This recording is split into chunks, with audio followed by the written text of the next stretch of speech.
Jaya Radha Madhava Kunja Bihari.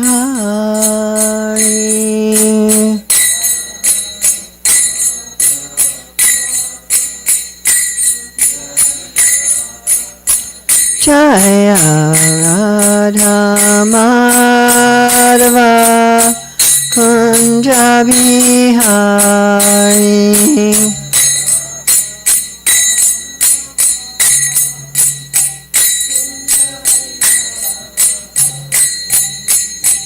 Gopi Jana Vallabha Girivardhari.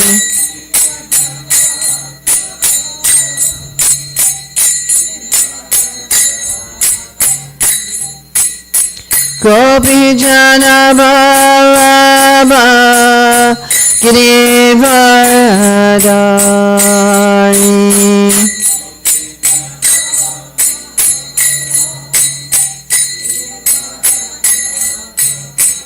Yasaranandana Braja Janarandana.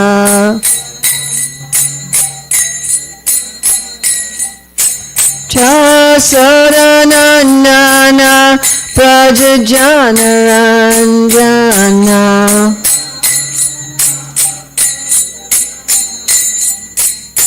Yamuna Tira Vanachari.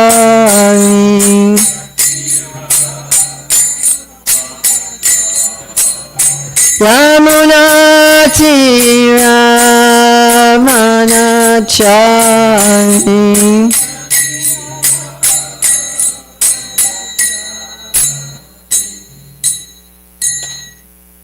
Jayam Vishnupad Paramahamsa Parivrajikacharya Asatara Satashri Srimad His Divine Grace A.C. Bhaktivedanta Swami Maharaj Prabhupada Ki Jai. ISKCON Founder Acharya Srila Prabhupada Ki Jai. Anantakoti Vaishnava Vrinda Ki Jai. Namacharya Srila Haridas Thakur Ki Jai. Prem Shikaho Shri Krishna Chaitanya Prabhu Nityananda Shri Advaita Gadadhar Shri Vasadi Gaur Bhakta Vrinda Ki Jai. Shri Shri Radha Krishna Go Gopinath Shai Mukunda Radha Kunda Giri Govardhan Ki Jai. Vrindavan Dhama Ki Jai. Mathura Dhama Ki Jai. Navadvip Mayapur Dhama Ki Jai. Jagannath Puri Dhama Ki Jai. Gangamaya Jamuna Devi Ki Jai. Bhakti Devi Ki Jai. Tulsi Maharani Ki Jai. Samaveta Bhakta Vrinda Ki Jai. Gaur Premanande. All glories to the assembled devotees. All glories to the assembled devotees. All glories to the assembled devotees. All glories to Sri Guru and Gauranga. All glories to Srila Prabhupada. Srila Bhaktisiddhanta Saraswati Thakur Ki Jai. So it's February 17, 2025, Hillsborough, North Carolina. Today is the appearance day of Srila Bhaktisiddhanta Saraswati Thakur. It's also the disappearance day of Purushottama Das. I wanted to read a little bit about Purushottama Das. So this is from CC Adi 11.8-239. The 23rd and 24th prominent devotees of Nityananda Prabhu were Sadashiva Kaviraj and his son Purushottama Das, who was the 10th Gopal. So Sadashiva Kaviraj was a doctor, and he was a manifestation of Chandravali Gopi, and his son is the 10th Gopal. Since birth, Purushottama Das was merged in the service of the lotus feet of Lord Nityananda Prabhu, and he was always engaged in childish play with Lord Krishna. Sadashiva Kaviraj was, this is from Chaitanya Bhagavat, Anja 5, 741 to 742. Sadashiva Kaviraj was extremely fortunate. His son's name was Sri Purushottama Das. He was never externally conscious of his material body. Nityananda Chandra enacted many pastimes from within his heart. So that's pretty nice, huh?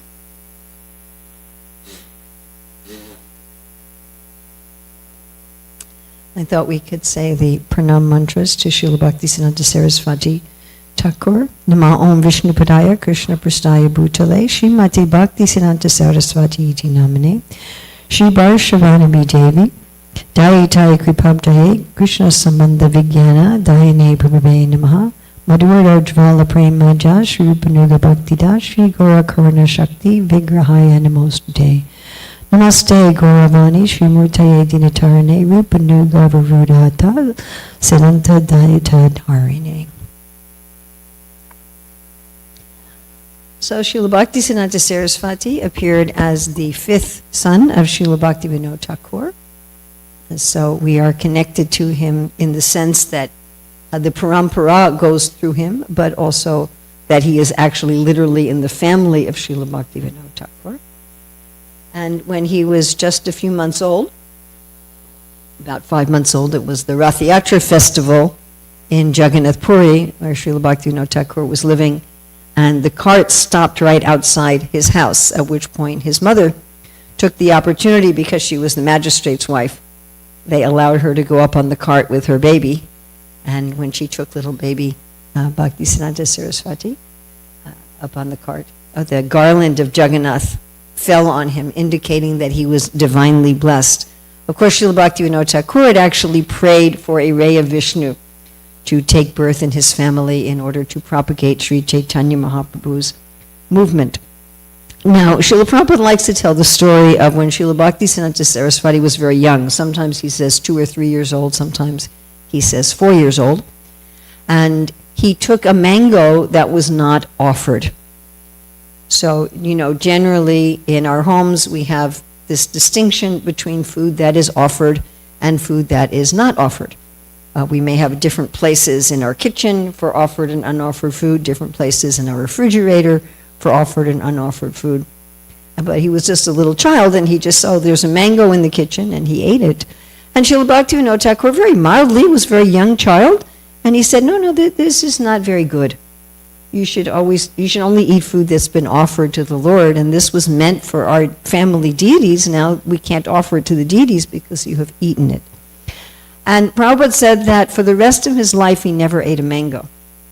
And if ever anybody would offer him mango, he would say, no, I am an offender. I cannot take mango. And Prabhupada would say, a child took the mango. There was no offense for a young child to take the mango. And this particular incident I find to be very significant. So I am very, very slowly, very haltingly, writing an article about what is the situation when someone who's a devotee commits some offense or engages in some sinful activity. Do they need to have any kind of rectification other than just to go on in bhakti? And we find consistently that when devotees do something wrong, they don't have the attitude of, well, I'm a devotee, I'm just going to go on chanting Hare Krishna and everything's going to be okay. It's just not the way a devotee behaves. So other devotees may say, oh, you're a devotee, it's okay. Krishna says it's all right if you have some accidental fall down, some mistake. But the devotee's personal mood is not like that. And this is a very extreme situation with Srila Bhaktisiddhanta Saraswati. He did not really do anything wrong at all, but still he took this mood that I'm going to do penance for the rest of my life. So as all of us have eaten mangoes, it's a particularly nice fruit. Yes? And particularly revered in India as the king of fruits. So to have this austerity that the whole life you're not going to eat this fruit because of some basically insignificant, non-existent really offense as a child, is a great lesson to us that we should not be nonchalant about the mistakes that we make in Krishna consciousness. We should take some, not necessarily that we have to be so extreme as Srila Bhaktisiddhanta is setting this example, but we should actually try to rectify. We shouldn't just have this cavalier attitude, which can easily become one of the offenses to the holy name. This idea that, well, I'm chanting, I'm a devotee, I can do whatever I want, and Krishna will rectify. He decided he never wanted to marry. There were some other sons of Srila Bhaktivinoda Thakur that did not marry. And if we think historically speaking, at that time in India, pretty much everyone got married. And everyone got married very young. That was the general standard. It was very rare. I mean, this fact may be a little strange to us in 2025 in the United States, when many people don't get married at all or get married very late and so forth. But in those days, it wasn't like that. The parents would arrange their children's marriage at a young age. But Srila Bhaktisiddhanta Saraswati didn't want to marry, and because of that, he never completed his education. Because he thought, well, if I haven't finished my education, I won't be a very good candidate for no respectable family will want to marry their daughter to me. But he had to have a way of maintaining himself. So although he was Nastiki Brahmachari, he never married, never had any relationship with a woman. He wasn't exactly living in a Brahmachari ashram, because a Brahmachari ashram means that you just work for the guru, you're just maintained by the guru, you don't have any source of income. When we teach career dharma, we talk about how the students, the retired people, and the people preparing for death, they're not engaging in a career. But he wanted a means of maintaining himself, so he became a teacher. He became a tutor. I think he was tutoring some royal children, very rich children.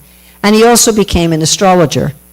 So he wrote books on astrology. He actually became a very famous astrologer at that time. So that was how he was maintaining himself, both very Brahminical occupations.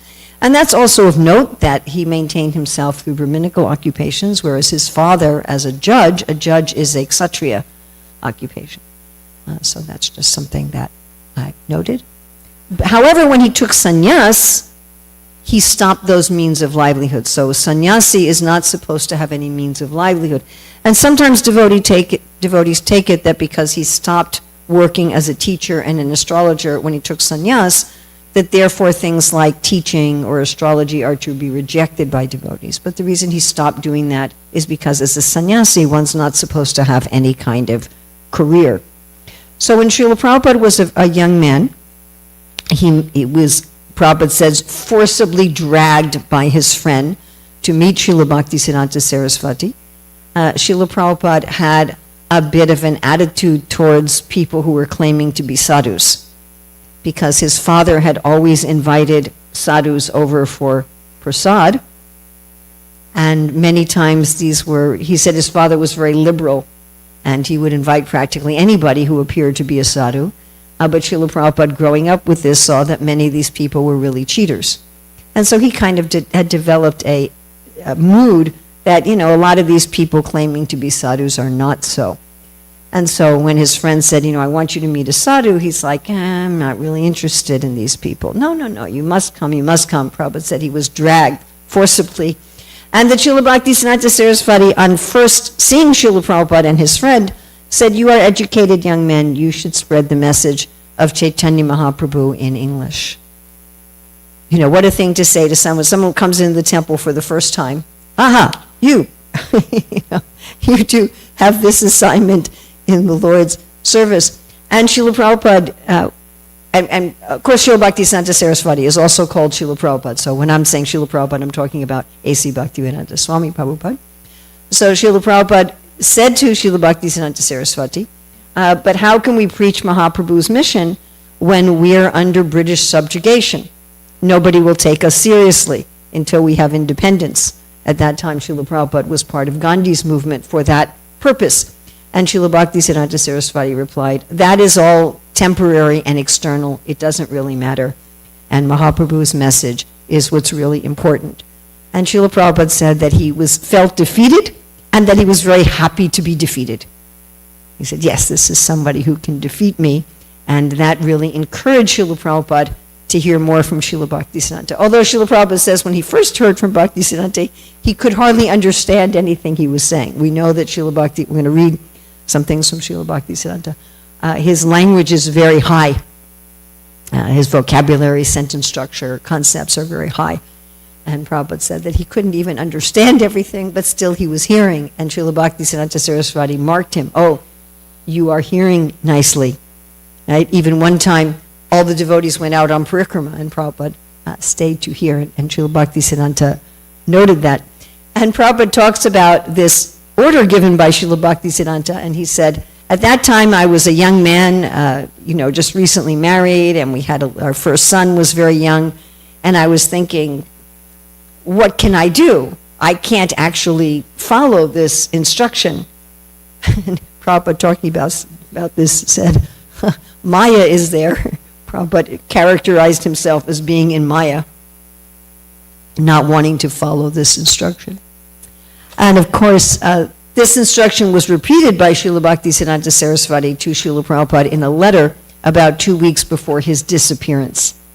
When Prabhupada had written him, how may I serve you? And Srila Bhaktisiddhanta Saraswati wrote back, I want you to preach in English, and this will do good for you and for those who hear you. We know also in Radhakund, you can go, if you go to Radhakund as you are going on the Parikrama Marg, you can take a left down to Srila Bhaktivinoda Thakur's house. And Srila Bhaktisiddhanta, there's also a Pushpa Samadhi for Srila Bhaktisiddhanta Saraswati there. There's also the Western toilet that Srila Bhaktisiddhanta Saraswati put there, much to the criticism of the local Babas. And he was there preaching on the Sri Ishopanishad, which also invoked the ire of the local Babas, like you're supposed to be preaching Govinda Lilamrita, not Ishopanishad. It was there that Srila Bhaktisiddhanta Saraswati told Srila Prabhupada, if you ever get money, print books. He said, I would be willing. He said, we've built all these temples, and then people are just arguing about who's going to stay in what room. So better to sell the marble and print books. So I was thinking about what I was going to read from Srila Bhaktisiddhanta Saraswati Thakur, and I hope you will indulge me that I'm going to read one of my favorite sections. It's more than a little controversial, and I was like, should I really read this? Should I really do this? And I might get in a lot of trouble, but anyway, there we go. So Srila Bhaktisiddhanta Saraswati wrote an essay called Putana, and I'm not going to read the whole thing because I wouldn't even finish on time for reading the deities. But Srila Bhaktisiddhanta Saraswati is comparing the appearance of baby Krishna to the awakening of devotion in the heart of a living entity, and that Kamsa tries to stop this. Kamsa as a metaphor for materialistic society, materialistic persons, tries to stop this immediately, tries to stop Krishna as a baby, and he sends his Putana to do this. And Srila Bhaktisiddhanta Saraswati compares Putana to false gurus, to pseudo-religionists. And so we're going to start about 1 page into this, where he says, the church that has the best chance of survival in this damned world is that of atheism under the convenient guise of theism. The churches have always proved the staunchest upholders of the grossest form of worldliness, from which even the worst of the non-ecclesiastical criminals are found to recoil. Did you all follow that? Nope? Okay. So he's saying that the worst atheistic criminals, they're repulsed by the gross form of worldliness that is propagated by the churches of the world. Is that a true statement even now? Definitely. Right? I mean, we have found gross evil done by materialistic people like Idi Amin and Hitler and Stalin. But we've also found grossly criminal activity propagated by religious institutions. Right now in the world, we consider that the main terrorists are related to Islam, and a few hundred years ago, the main terrorists were related to the Roman Catholic Church. And in the name of Christianity or in the name of Islam, so many innocent people were persecuted, tortured, killed, and so forth. Yes? I mean, you study the history of, say, Central and South America and what was done to the people there in the name of Jesus. And this was the kind of thing that Srila Bhaktisiddhanta was confronting also in British-ruled India. Then he goes on, it is not from any deliberate opposition to the ordained clergy that these observations are made. Now, we could speak quite a bit about this word ordained clergy, that generally religious organizations that prosper have not only ordained clergy, but also lay clergy. So ordained clergy is people who go through some kind of seminary usually, and they get some kind of certification from the church that they're allowed to be clergy. We have something like that that's been happening in the Hare Krishna movement since 1978. Lay clergy is that anyone within the organization can take up the role of a teacher or a preacher, which of course we also have that. We have both in our Hare Krishna movement. The emphasis on ordained clergy tends to, sociologically speaking, historically speaking, tends to stymie or constrict a religion. The original purpose of the established churches of the world may not always be objectionable. So he's saying maybe there's some exceptions. But no stable, please note the word stable, no stable religious arrangement for instructing the masses has yet been successful. The Supreme Lord Sri Chaitanya Mahaprabhu, in pursuance of the teachings of the scriptures, enjoins all absence of conventionalism for the teachers of the eternal religion. It does not follow that the mechanical, I want you to note the word mechanical, we have the word stable, we have the word mechanical. It does not follow that the mechanical adoption of the unconventional life by any person will make him a fit teacher of religion. Regulation is necessary for controlling the inherent worldliness of conditioned souls.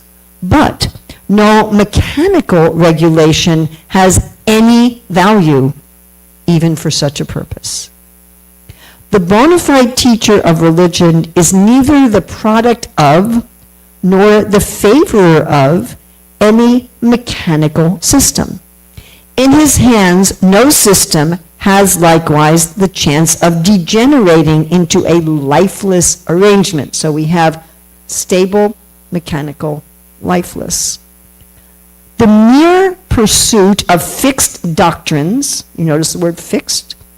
Doctrines is theology, philosophy. And fixed liturgies is ritual, cannot hold a person to the true spirit of doctrine or liturgy. If you want to take what is a religion, you're really usually looking at least 2 and usually 4 factors. Some sort of philosophy or theology, some sort of ritual, what he's calling liturgies, some sort of practice, generally some sort of founder or a particular idea of God, particular incarnation, particular founder, and then fourthly, usually some particular organization that is dedicated to that particular founder or incarnation and that set of theology and that set of practices. Going on, the idea of an this is so heavy, folks.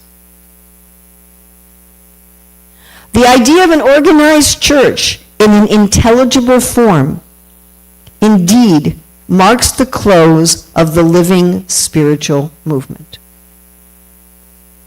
Should I read that again? Now, I'm the messenger here, folks. The idea of an organized church in an intelligible form indeed marks the close of the living spiritual movement.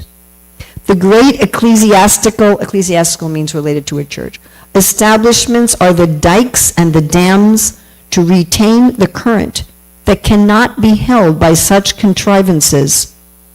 They indeed dictate a desire on the part of the masses to exploit a spiritual movement for their own purpose. They also unmistakably indicate the end of the absolute and unconventional guidance of the bona fide spiritual teacher. In sociology, this is what they call the post-charismatic phase. That there's a bona fide teacher, and then things become mechanical, lifeless, fixed, ultra-organized. The people of the world understand preventive systems. They have no idea at all of the unprevented, positive, eternal life. Neither can there be any earthly contrivance for the permanent preservation of the life eternal on this mundane plane on the popular scale. There are those, therefore, greatly mistaken, who are disposed to look forward to the amelioration, that means the destruction, of the worldly state in any worldly sense from the worldly success of any really spiritual movement. I'm going to read this again because what the point he's making here is often how we judge our success in the Hare Krishna movement. Those are therefore greatly mistaken who are disposed to look forward to the amelioration, the destruction of the worldly state, so the destruction of worldliness, the destruction of materialists, in any worldly sense from the worldly success of any really spiritual movement. So what do we mean by worldly success?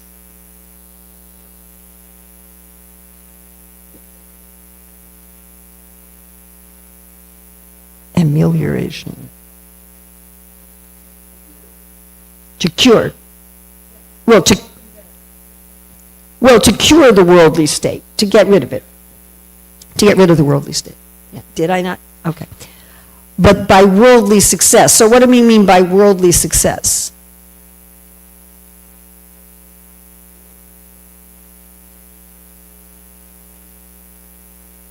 To be successful in the eyes of the world. So what kind of things would that mean?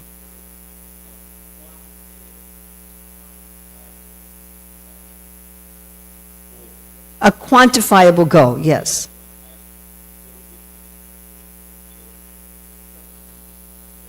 Something you can quantify. Something you can quantify. How many buildings, how many books, how many shaved heads? Does anybody shave their head anymore? I know a few people. You know, so these sort of things where you can quantify them and think, well, if we can measure like that, then we've gotten rid of worldliness. And he's saying you're mistaken if you think that that kind of measurement of worldly success indicates the alleviation of worldliness. I'm going to skip a bit here. But as soon as theistic disposition proper makes its appearance in the pure cognitive essence of the awakened soul, okay, so this is very complex.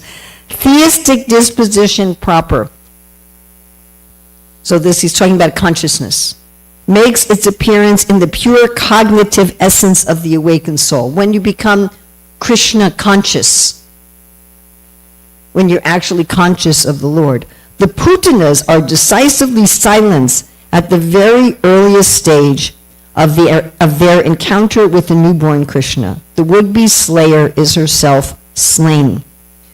So when one becomes actually Krishna conscious, then all this falsity goes away. All right, so just to kind of analyze what does he mean by this? In my experience in the Hare Krishna movement, whenever I've brought up these statements of Srila Bhaktisiddhanta Saraswati Thakur, and by the way, there's very similar statements from our Srila Prabhupada, many of which I've compiled. I have actually on my personal website quotes of these and similar quotes from Srila Prabhupada about how things like bureaucracy and centralization will spoil everything, they'll ruin everything. But I find that when I bring up these points and these quotes, the general response I get is dismissal. Dismissal. Well, Srila Bhaktisiddhanta Saraswati established an organization, the Gaudiya Math, And just as a side note, my dear friends, after the disappearance of Srila Bhaktisiddhanta Saraswati, the Gaudiya Math split up into many different Gaudiya Maths. There is no longer any such thing as the Gaudiya Math. Just sometimes I hear ISKCON devotees saying, there is no the Gaudiya Math. There's many different Gaudiya Maths with different leaders and etc. But Srila Bhaktisiddhanta Saraswati did set up, at that time, the Gaudiya Math. And Srila Prabhupada, obviously, set up the International Society for Krishna Consciousness, which is an organization. It's not just a movement. So we might say, why are these two personalities, each of whom said that having some sort of a stable, mechanical, fixed, lifeless church is the end of spirituality? Why did they set up an organization?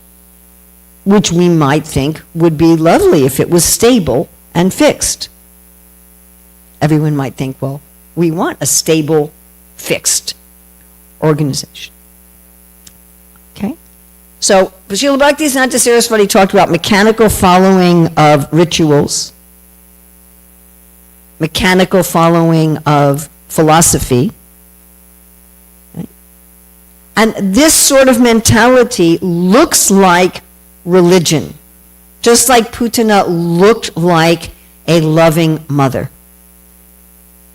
Again, if we take what is a religion? At the most essence, it's going to be a philosophy, a doctrine, as he says here, and some sort of practices, as he calls liturgies here.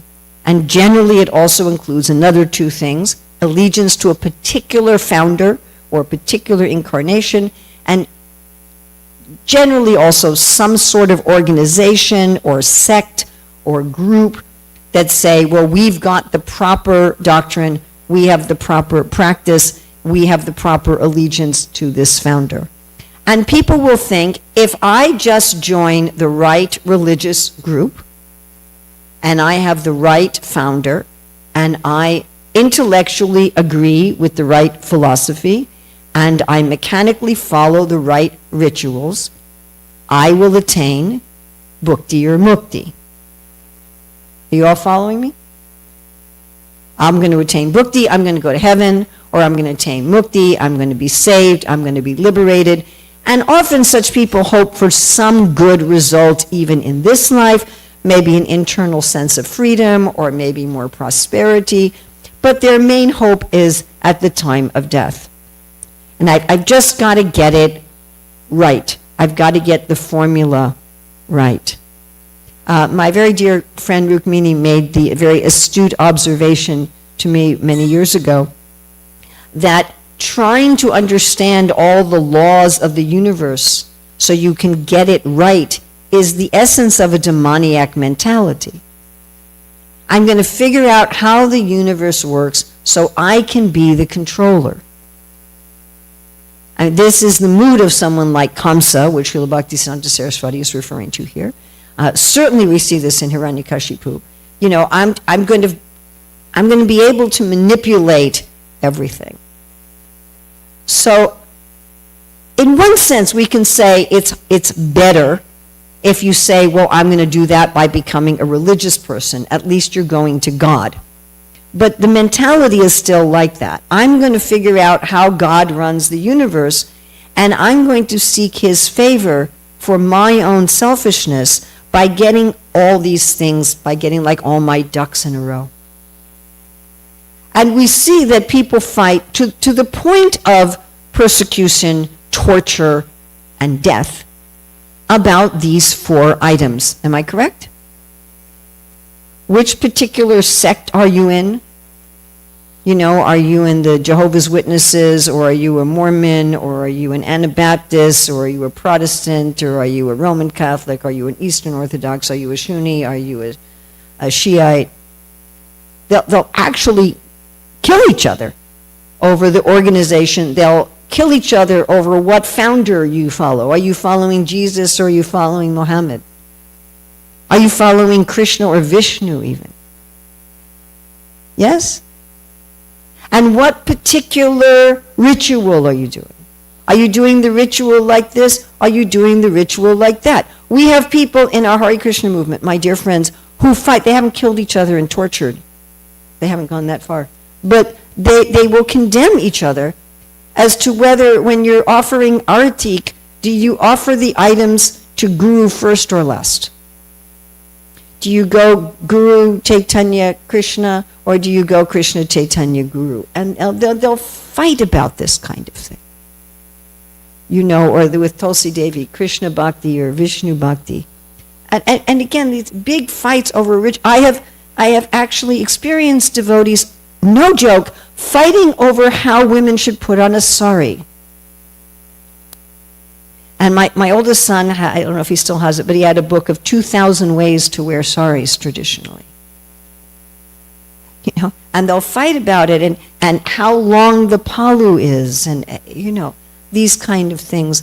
And if you put your sari on the wrong way, then you're not really a follower of Srila Prabhupada. I've actually seen this kind of thing. Yes, the essence of it is a mistake. And the same with doctrine. You know, that people will fight over minutia of doctrine.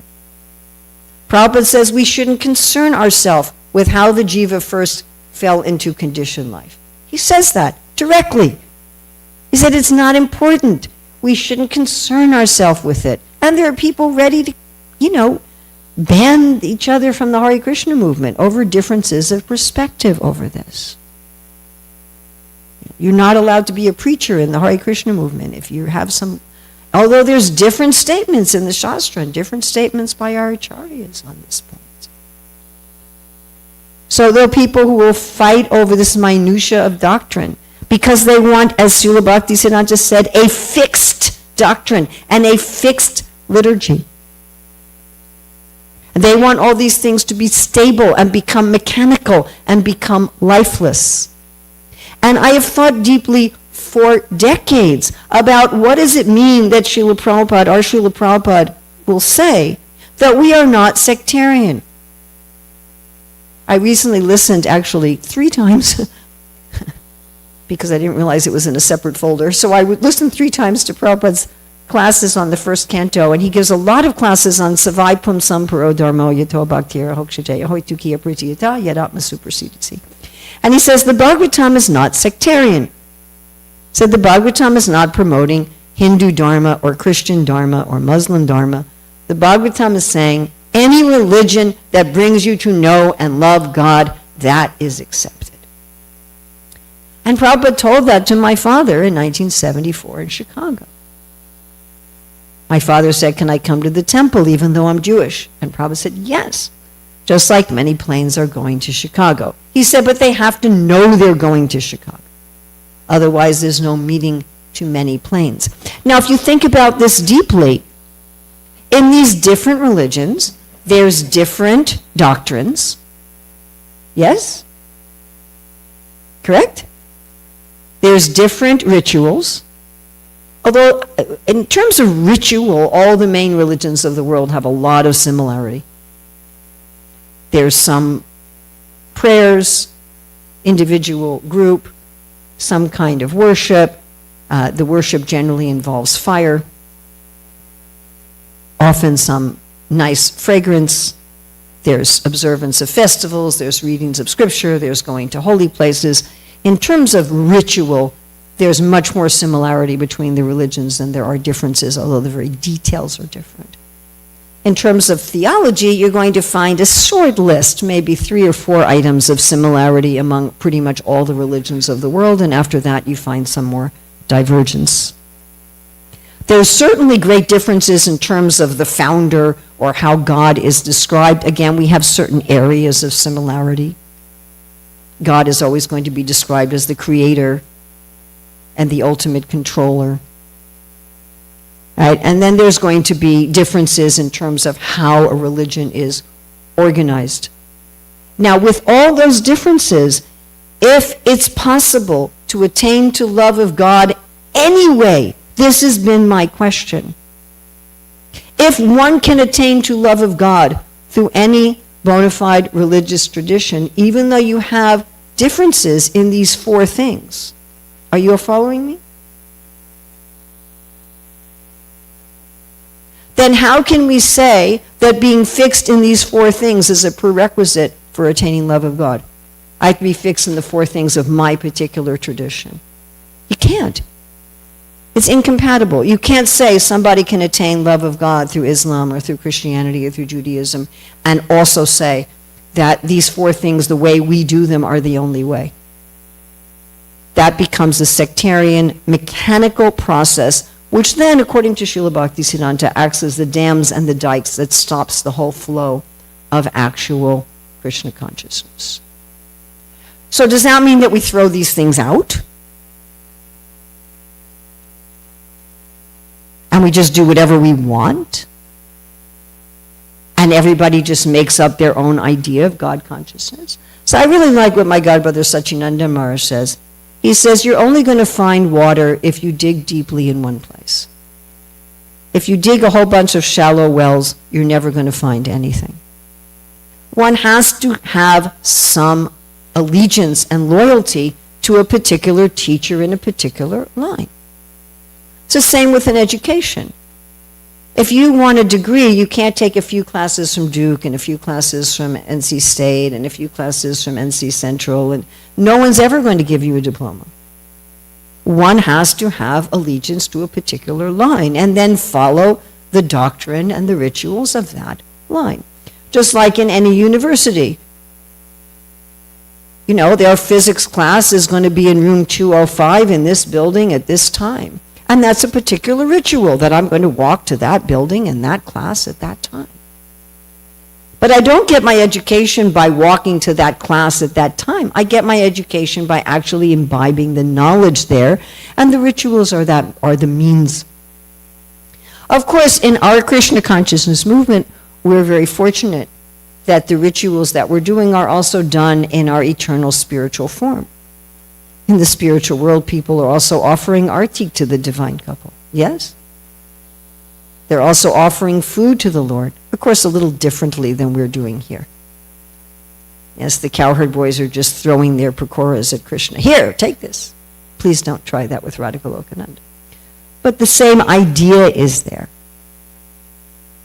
So what we're doing is not just a means to an end.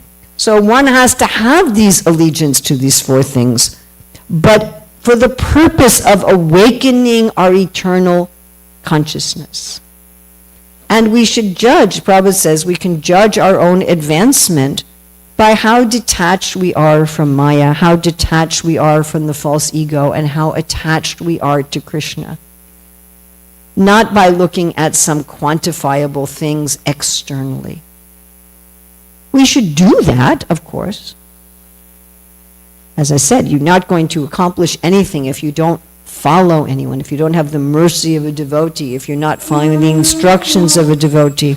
But we should come to the real essence. Srila Bhaktisiddhanta Saraswati ki jai. Srila Purushottam Das ki jai. Srila Prabhupada ki jai. Someday they're going to fix that clock. Yes.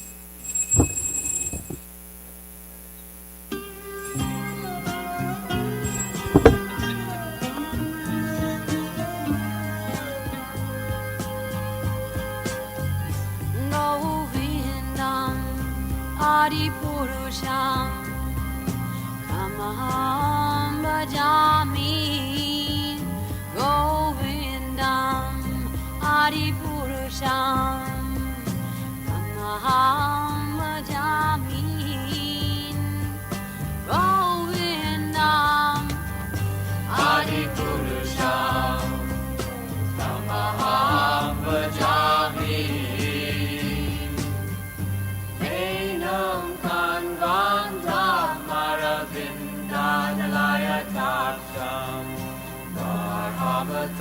Samasitam Buddha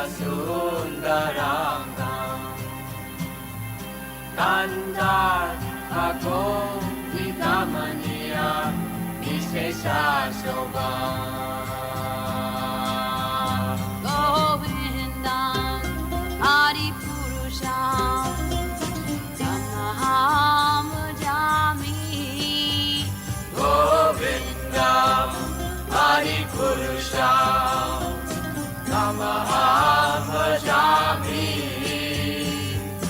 Govindam Adipurusham Tamaham Bhajami Anandani Asa Sakale Priya Priti Manti Vasyanti Panti Kayanti Chiram Naganti Ananda Chinmaya Sadhu Jala Vigrahasya Govindam Adipurusham Tamaham Bhajami Govindam Adipurusham Tamaham Bhajami Govindam Adipurusham Tamaham Bhajami Govindam Adipurusham Tamaham Bhajami Govindam Adipurusham Tamaham Bhajami Govindam Adipurusham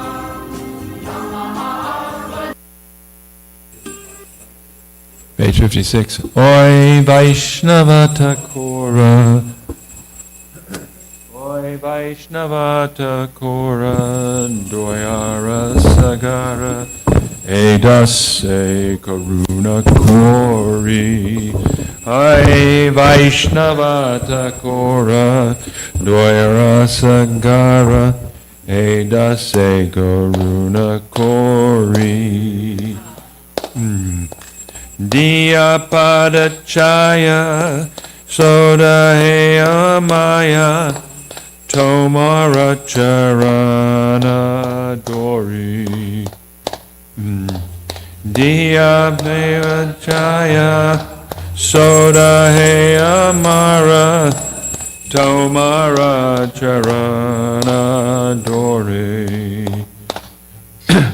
Jaya Begadomi Jaya Dosha Sodi, Jaya Guna Deho Dase.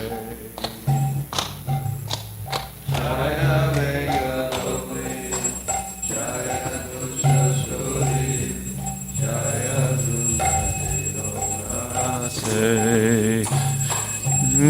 Jaya Satsanga, Deho He Amare, Bosha She Sangera Ashe Jaya Satsanga Deha We Amare Bosha She Sangera Ashe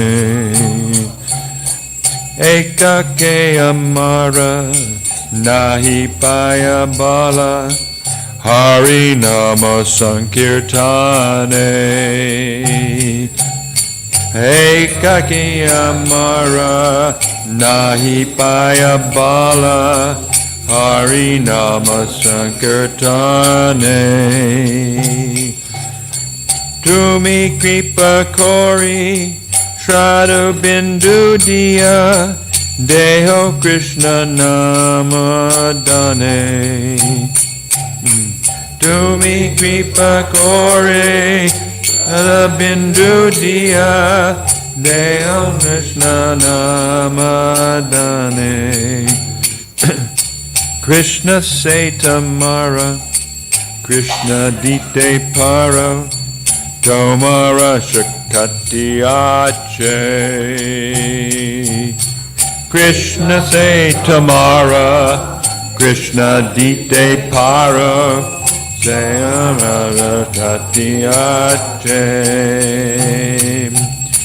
Amito Kangala Krishna Krishna Bole, Daya Tava Pache Pache. Krishna Gangala, Krishna Krishna Bole, Daya Tava Pache Pache. Amitam Gangala, Krishna Krishna Bole, Daya Tava Pache Pache. Amito Kangala, Krishna Krishna Bole, Daya Tava Pache Pache. Oi Vaishnava Thakora, Doya Sagara, Seda Se Karuna Kori. Oi Vaishnava Thakora, Dora Sagara, Eda Se Karuna Kori. Diya Padachaya, Shoda Heya Maya, Tomara Charana Dori. Diya Padachaya, Shoda Heya Maya, Tomara Dori. Jaya Vaishnav Thakur, Jaya Vaishnav Thakur, Jaya Vaishnav Thakur, Jaya Vaishnav Thakur, Jaya Vaishnav Thakur, Vaishnav Thakur, Jaya Vaishnav Thakur, Jaya Vaishnav Thakur, Jaya Vaishnav Thakur. Vaishnav Thakur, Jaya Vaishnav Thakur, Jaya Vaishnav Thakur, Jaya Vaishnav Thakur, Jaya Vaishnav Thakur, Jaya Vaishnav Thakur, Jaya Vaishnav Thakur, Jaya Bhakti Siddhanta Saraswati Thakur, Bhakti Siddhanta Saraswati Thakur, Jaya Bhakti Siddhanta Saraswati Thakur, Jaya Bhakti Siddhanta Saraswati Thakur, Jaya Bhakti Siddhanta Saraswati Thakur, Bhakti Siddhanta Saraswati Thakur, Jaya Bhakti Siddhanta Saraswati Thakur, Jaya Bhakti Siddhanta Saraswati Thakur. Prabhupada, Prabhupada, Prabhupada, Jaya Jaya Prabhupada, Jaya Jaya Prabhupada. Prabhupada, Prabhupada, Jaya Jaya Prabhu, Jaya Jaya Prabhupada, Prabhupada, Prabhupada, Jaya Jaya Prabhupada, Jaya Jaya Prabhupada, Prabhupada, Prabhupada, Jaya Jaya Prabhupada. Jaya Radha Golokananda, Radha Golokananda, Radhe, Jaya Radha Golokananda, Radha Golokananda, Jaya Radha Golokananda, Radha Golokananda, Radhe, Radha Golokananda, Radha Lokananda Radha, Jaya Giri Govardhan, Giri Govardhan, Giri Govardhan, Jaya Giri Govardhan, Jaya Giri Govardhan, Jaya Giri Govardhan, Jaya Giri Govardhan, Jaya Giri Govardhan, Jaya Radhe, Jaya Radhe, Jaya Radhe, Jaya Shri Radhe, Jaya Radhe, Jaya Radhe, Jaya Radhe, Jaya Shri Radhe, Jaya Radhe, Jaya Radhe, Jaya Radhe, Jaya Shri Radhe, Jaya Radhe, Jaya Radhe, Jaya Radhe, Jaya Shri Radhe. Srila Prabhupada ki jai, Srila Bhaktisiddhanta Saraswati Thakur Prabhupada ki jai, Shri Shri Gaur Nitai ki jai, Shri Shri Radha Goloka Nanda ki jai.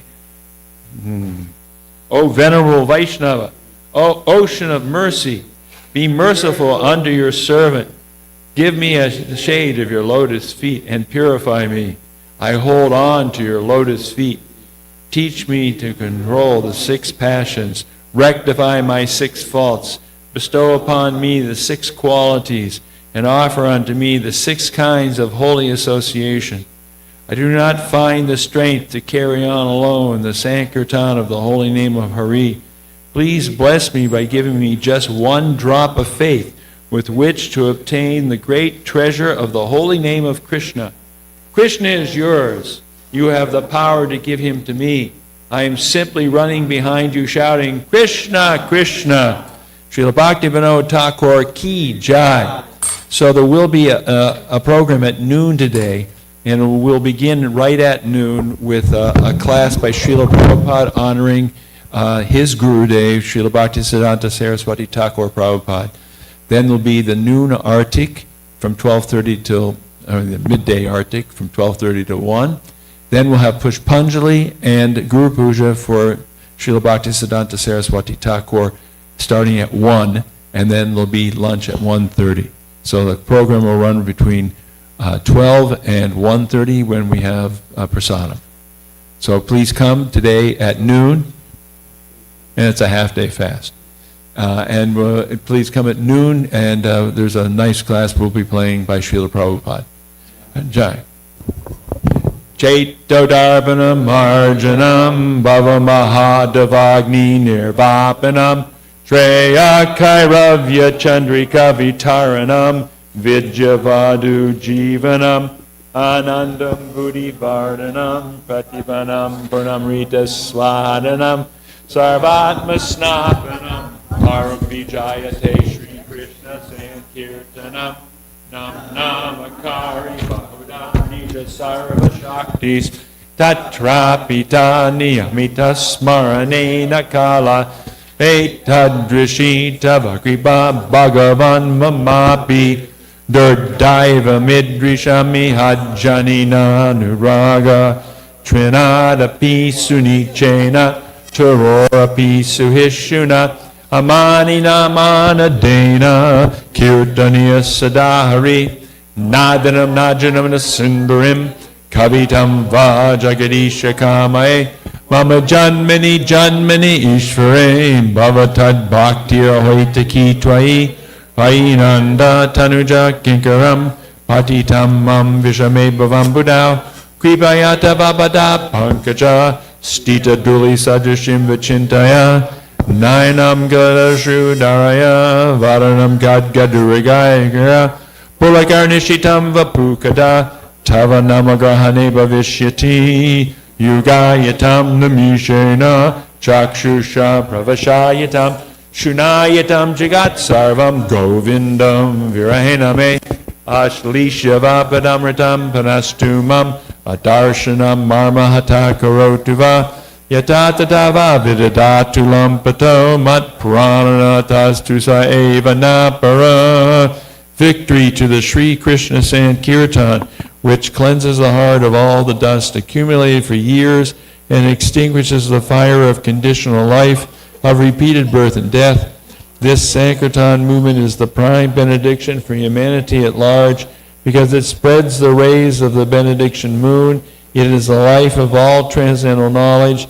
It increases the ocean of transcendental bliss, and it enables us to fully taste the nectar for which we are always anxious. O my Lord, congregational chanting of your holy name alone can render all benediction to living beings, and thus you have hundreds and millions of names like Krishna and Govinda. In these transcendental names, you've invested all your transcendental energies. There are not even hard and fast rules for chanting these names. Oh, my Lord, out of kindness, you enable us to easily approach you by your holy names, but I am so unfortunate that I have no attraction for them. One should chant the holy name of the Lord in a humble state of mind, thinking oneself lower than the straw on the street.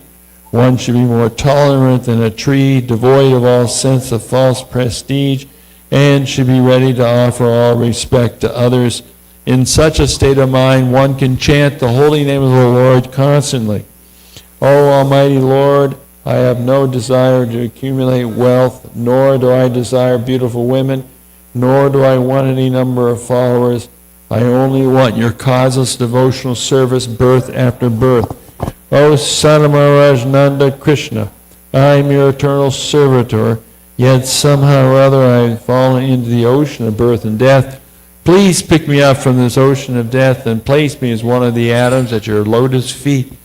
Oh, my Lord, when will my eyes be decorated with tears of love flowing constantly when I chant your holy name? When will my voice choke up, and when will the hairs of my body stand on end at the recitation of your name? Oh, Govinda, feeling your separation, I am considering a moment to be like 12 years or more. Tears are flowing from my eyes like torrents of rain, and I am feeling all vacant in the world in your absence. I know no one but Krishna is my Lord, and he shall remain so even if he handles me roughly by his embrace or makes me broken-hearted by not being present before me. He is completely free to do anything and everything, for he is always my worshipful Lord unconditionally. Shri Shastra Ki Jai. We'd like to thank the Pujaris, Mother Chaitanya and and Mother Radharani for addressing the deity so beautifully. Thank you very much. Hare Krishna.